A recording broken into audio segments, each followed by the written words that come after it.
Good day, everybody, and welcome to another edition of the Military and Foreign Affairs Network. I am your host, the voice of reason. Well, today, first, I'd like to wish everybody a happy new year.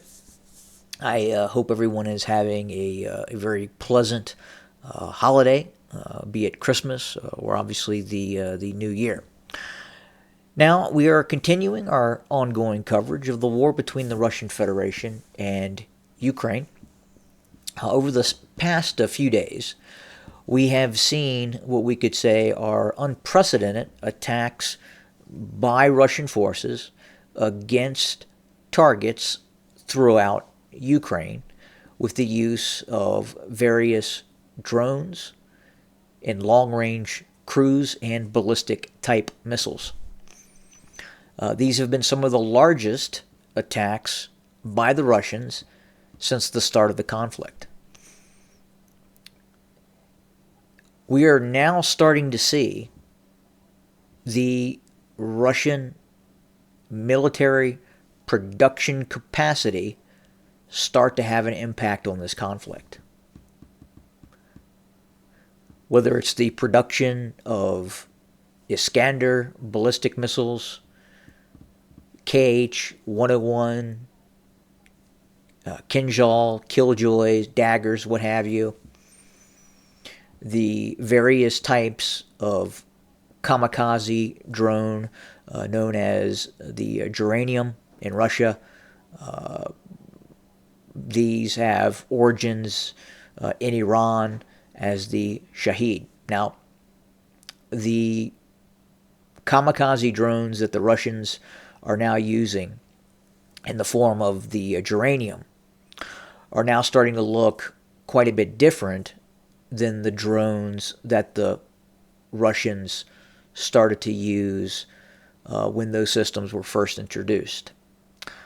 They fly a lot faster, they're much more accurate, and more importantly, they are much more lethal. Now, in just one attack within the last 24 hours, we saw as many as 90 of these systems be launched against various Ukrainian targets. Now, the question is this going to become a war of cities? We go back to the Iran-Iraq war. We saw both nation states using ballistic missiles against the capitals, Tehran and Baghdad, in that conflict. Right now, we are seeing the Ukrainians respond by attacking frontline Russian cities such as Belgorod.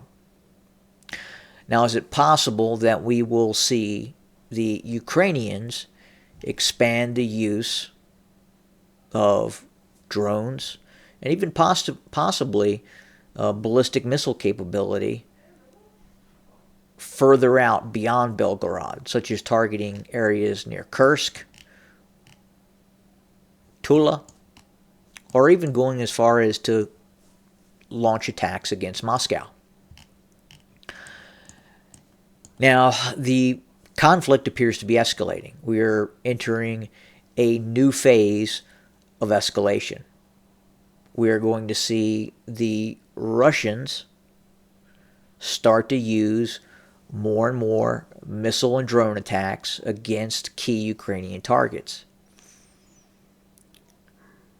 Now, we are also going to see the Ukrainians respond to these attacks with their own systems. Now, the Russian strategy right now appears to be a war of what is cost effective. So the Russians can produce one of these geraniums for $10,000 to $20,000. A air defense missile, an advanced Western air defense missile, designed to bring down not just these geraniums but other systems as well, can cost more than $250,000, pushing $1 million, depending on the type of air defense missile that is being used. But these geraniums, these kamikaze drones, are incredibly cost effective. It can be used en masse, and especially now that they're traveling faster with stealth surfaces that have been placed on these systems, are going to cause the Ukrainians to try and use more advanced weapon systems to try and shoot these systems down. In the earlier stages of the use of the geranium or the Shahed drone, the Ukrainians would use heavy machine guns. They could use those types of systems to try and bring down these kamikaze drones. But as these drones improve in capability, in performance, in stealth capability, in speed, it is going to become much less likely that lower-end air defense systems will be able to bring down these types of drones. And again, we're just now starting to see the Russian military-industrial complex start to hit full speed. I don't think we're quite at full speed for the Russians as of yet, but we're getting there. And that is not going to have a good outcome for the Ukrainian military in defense of Ukraine, especially with the reduction in U.S. military assistance, and especially in the reduction of U.S. economic assistance. The only thing keeping the Ukrainian economy kind of afloat is the injection of U.S. dollars directly into the Ukrainian economy. Now, with that getting cut off, this is going to change things dramatically for the Ukrainian state, and especially the leadership in Kiev and its president, Volodymyr Zelensky. So we'll have to see how long he's able to remain in power once that cash spigot is cut off. And eventually it will be cut off, one way or another. The U.S. now realizes that it simply cannot continue to write Ukraine blank checks. And again, one of the most corrupt nation states in Eastern Europe, Ukraine, cannot be given a blank check by the United States. And that's going to end.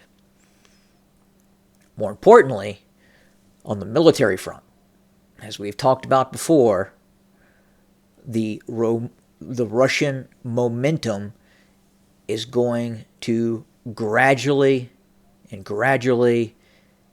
increase in size, scope, and pressure against the Ukrainian military. And we're just starting to see that now in terms of these Christmas and New Year's attacks that were launched by Russian forces. These were very large and very broad-scoped operations in terms of these missile attacks that took place. Now, obviously, the Ukrainians don't talk about the targets that were hit, but dozens of critical infrastructure and military targets have been hit over the last several days by the Russians. So we're going to continue to watch what is happening within this conflict. We will continue to report. And again, Happy New Year to everyone. And as always, have a good day.